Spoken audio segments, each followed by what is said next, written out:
Assalamualaikum warahmatullahi wabarakatuh.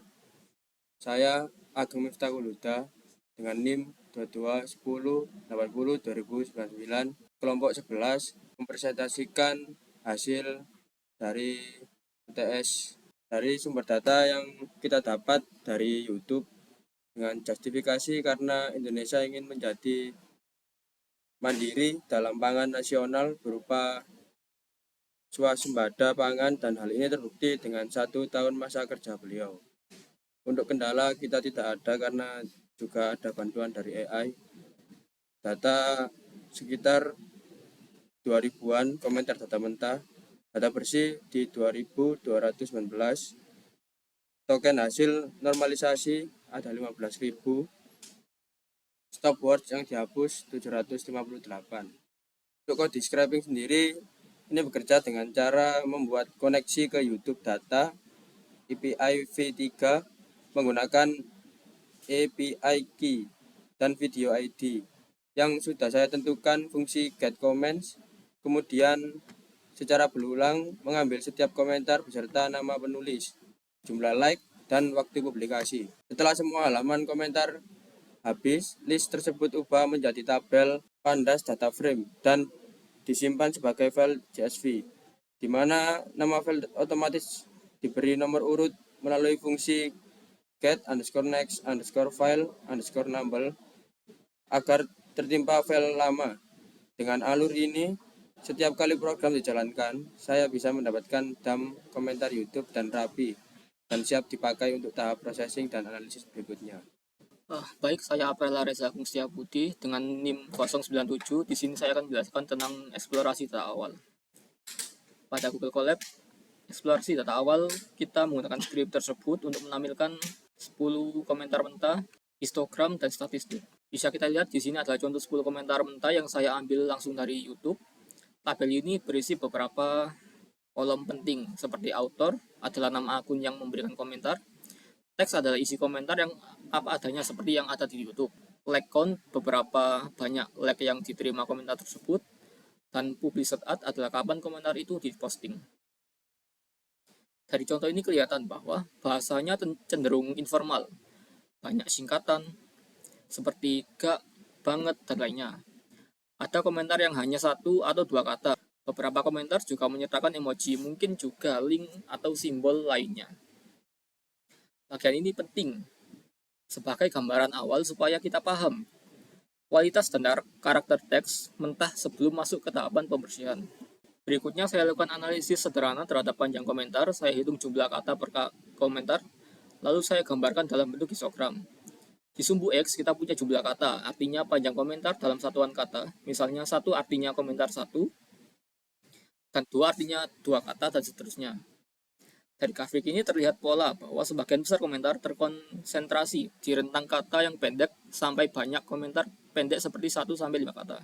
Kesimpulannya, komentar di video ini cenderung singkat-singkat, jadi nanti saat pre-processing dan modeling kita memang berhadapan dengan teks pendek yang dapat informasi, bukan paragraf panjang seperti artikel berita. Berikutnya adalah identifikasi masalah data, atau missing value, duplikasi, dan noise. Di tahap eksplorasi ini, saya juga tidak hanya melihat isi komentar, tapi juga kualitas datanya. Pertama, saya cek missing value di setiap kolom. Saya hitung berapa banyak teks nilai kolom pada author, teks, like count, dan published at. Idealnya, kolom teks tidak boleh ada yang kosong, karena itu inti data yang akan kita analisis.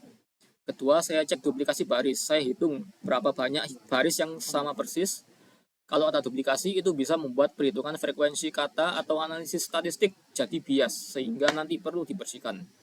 Ketiga, saya identifikasi beberapa jenis noise. Komentar yang mengandung URL, misalnya promosi atau share link, komentar yang sangat pendek, kurang dari 2 kata, atau juga komentar yang sangat panjang, lebih dari 50 kata, yang biasanya hanya sedikit. Komentar yang mengandung karakter spesial atau emoji, yang ditandai dengan adanya karakter di luar huruf, angka, spasi, dan tanda baca dasar. Terakhir, di bagian eksplorasi awal, saya membuat word cloud dari kata mentah. Caranya, semua komentar saya gabungkan jadi satu teks panjang. Lalu saya hitung frekuensi kemunculan setiap kata. Kata yang paling sering muncul akan tampil lebih besar di word cloud. Dari word cloud mentah ini, kita bisa melihat kata-kata yang dominan di kolom komentar, misalnya kata yang berkaitan dengan topik video. Baik, perkenalkan nama saya Rahmat Aditya Alvaris dengan NIM 22108002092. Untuk yang pertama, kita akan melakukan load terhadap kamus stop word dan kamus normalisasi seperti ini. Lalu yang kedua adalah untuk mendefinisikan processing seperti scaffolding, teks, kemudian diubah ke str sama dengan teks sama dengan lower, kemudian remove emoji, teks str, kemudian text encode ASCII, ignore, dan decode ASCII. Kemudian cleaning untuk menghapus noise seperti HTTP, add, kemudian tanda pagar, dan lain sebagainya. Kemudian tokenisasi, dari tokenisasi masuk ke normalisasi, kemudian remove stop word, stemming, dan selesai. Untuk alasannya, pemilihan yang pertama adalah scaffolding. Alasannya untuk menghindari perbedaan kata yang tidak perlu antara bagus, kemudian huruf kapital bagus semua, dan bagus huruf kecil semua, yakni menyederhanakan kosakata sehingga kata yang sama tidak dihitung 2-3 kali hanya karena beda kapital. Memiliki dampak memudahkan perhitungan frekuensi kata dan proses tokenisasi berikutnya. Kemudian yang emoji handling dilakukan karena library teks standar tidak selalu bisa mengubah emoji, serta emoji sering menambah noise di tahap awal. Kalau tidak dianalisis secara khusus, lebih aman dibuang supaya tidak mengganggu pada proses selanjutnya seperti cleaning. Memiliki dampak yang cukup signifikan dalam text processing karena teks menjadi lebih aman buat diproses dengan regex maupun fungsi string, yakni untuk menghapus URL mention HTML biasanya yang tidak memberikan makna sentimen yang jelas. Angka dan simbol sering bikin tokenisasi berantakan. Dampaknya teks lebih rapi, fokus ke kata-kata alfabet yang lebih relevan. Kemudian ada tokenisasi, yakni memecah kalimat menjadi list kata. Karena hampir semua operasi lanjutan normalisasi stop word level bekerja di level kata, bukan kalimat. Selain itu, bisa membuka jalan untuk menghitung frekuensi panjang teks per dokumen. Dampaknya cukup penting karena teks berubah dari string panjang menjadi list token yang bisa diproses satu persatu. Kemudian normalisasi, yakni mengubah kata yang tidak baku menjadi kata baku, cukup penting untuk memahami sentimen publik secara lebih baik. Kemudian stop word, yakni menghapus kata-kata umum yang sangat sering muncul tetapi maknanya lemah seperti yang, dan, di, dan itu. Dan yang terakhir adalah stemming, yakni mengubah kata ke bentuk dasar seperti pembayaran menjadi bayar, kenaikan menjadi naik. Baiklah. Setelah itu kita masuk ke apply pipeline dan tahapan. Berikut ini adalah contoh data awalnya.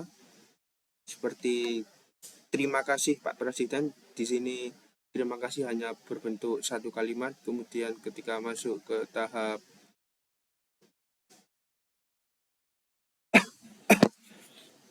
scaffolding seperti ini. Kemudian untuk tabel before after-nya seperti ini. Yang pertama adalah scaffolding dari teks mentah. Teks mentah diubah ke scaffolding, yakni tolong Pak atasi harga kambing atau domba dan lain sebagainya, diubah menjadi huruf kecil.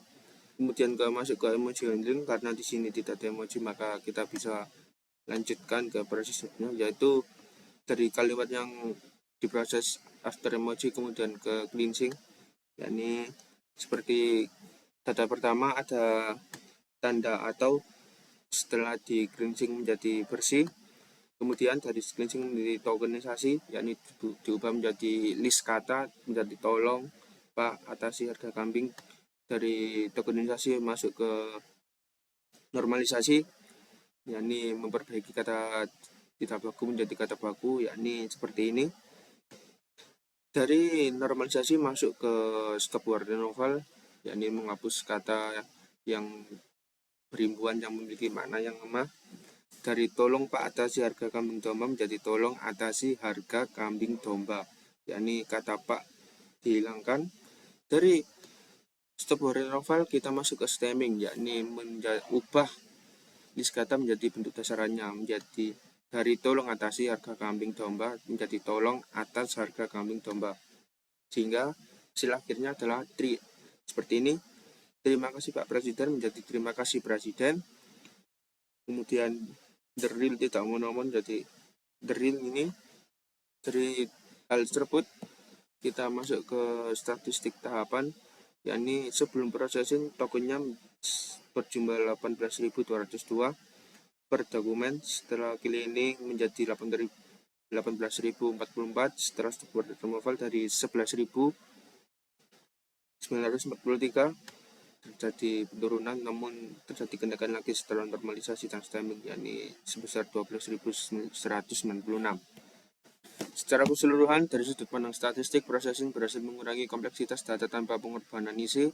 Komentar yang awalnya panjang karena berisi URL, emoji, atau support diubah menjadi rangkaian kata dasar yang lebih sedikit namun lebih informatif. Perubahan ini terlihat jelas pada tabel perbandingan yang memuat total token dan vocabulary sebelum dan sesudah processing, serta pada visualisasi seperti histogram panjang komentar dan word cloud yang menjadi lebih bersih dan fokus setelah seluruh tahapan diterapkan.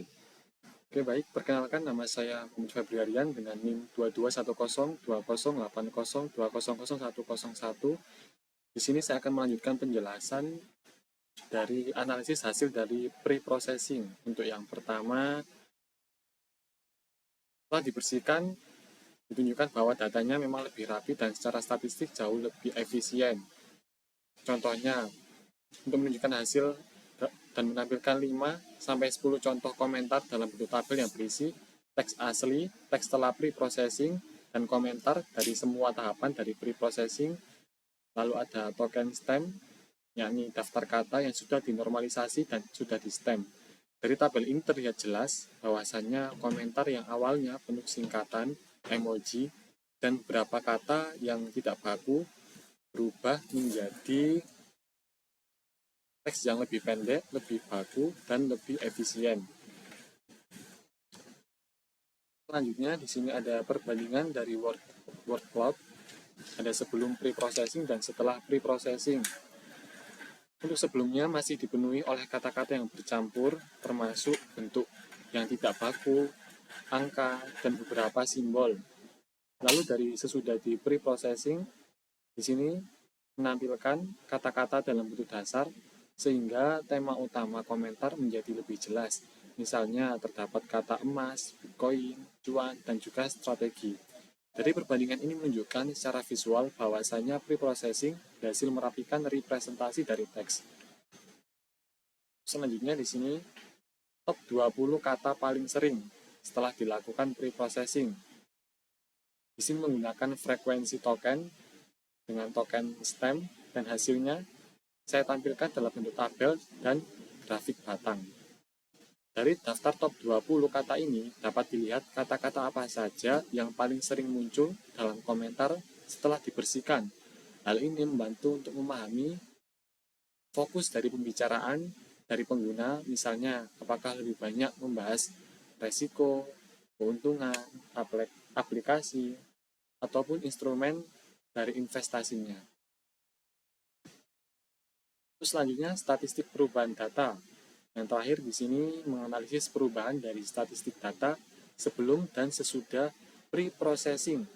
Beberapa matrik yang saya bandingkan antara lain, yang pertama total token pada seluruh dokumen, lalu ada rata-rata jumlah token per komentar, ada juga ukuran kosakata yakni vocabulary size, yaitu jumlah kata yang unik. Jadi secara umum setelah pre-processing, total token akan berkurang dengan rata-rata panjang komentar dalam kata mengecil, dan juga ukuran kosakata menjadi lebih kecil karena kata tidak baku disatukan dengan bentuk bakunya dan kata turunan direduksi ke bentuk dasar. Jadi perubahan ini menunjukkan bahwa teks sudah menjadi lebih padat, lebih konsisten, dan lebih siap untuk digunakan pada analisis lanjutan seperti klasifikasi sentimen ataupun pemodelan lainnya. Data bersih ini kemudian kami simpan ke file CSV dan JSON sehingga dapat dengan mudah direus baik untuk tugas ini. Terima kasih, cukup sekian dari saya. Wassalamualaikum warahmatullahi wabarakatuh.